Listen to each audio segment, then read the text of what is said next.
Joining me now, Missouri Senator Josh Hawley. Senator, Times also highlighted a sob story about Chinese factories, writing that many could face disaster. And they're just trying to survive Trump's tariffs. So the New York Times siding with Chinese slave labor against, it looks like, American workers who've been flatlining for the last 20 years. Laura, we have lost in the state of Missouri 50,000 jobs to China just in the last 20 years. I don't recall the New York Times shedding too many tears about that.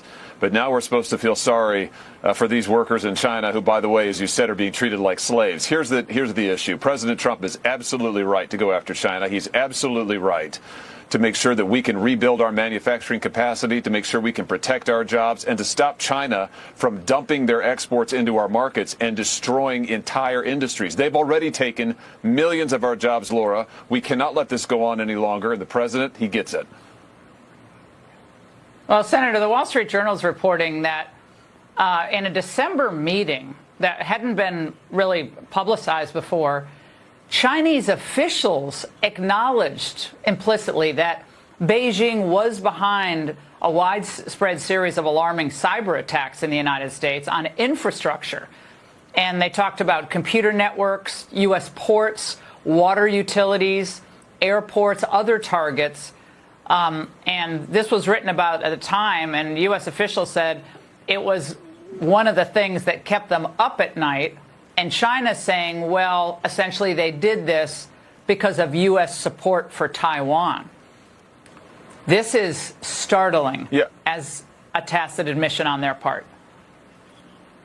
Yeah, it's outrageous. It's also something we've known for a long time. I mean, the truth is the Biden administration knew very well that China was behind these cyber attacks. There's the Salt Typhoon attack, which is China getting into our digital infrastructure, getting into our communications grid. They're still there, by the way, Laura. What did the Biden administration do about it? Nothing. I mean, this is the problem. For years, China has been eating our lunch, stealing our jobs, taking our industries, taking our technology, cheating on trade. Joe Biden didn't do a thing. He couldn't be woken up to do anything about it. And now Donald Trump is getting serious, and he's actually protecting this country, protecting our jobs, bringing back industry. That's what we need him to do. And the liberals are going crazy and they're going nuts because they know he's right. They don't have any answer for it. They know he's right. They know this is what needs to happen, and the president's on top of it. Well, and companies like Verizon and others, now they're China embedded into their infrastructure, such that, according to the Wall Street Journal, they can listen to any call in the United States, essentially, that they want to listen to. That's unencrypted. Yeah, so, and this has been. And I guess we just do nothing. You're exactly right.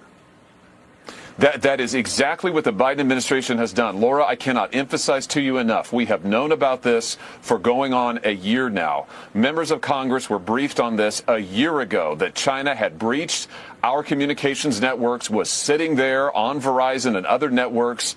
And I remember asking directly Biden administration officials, what are you going to do about it?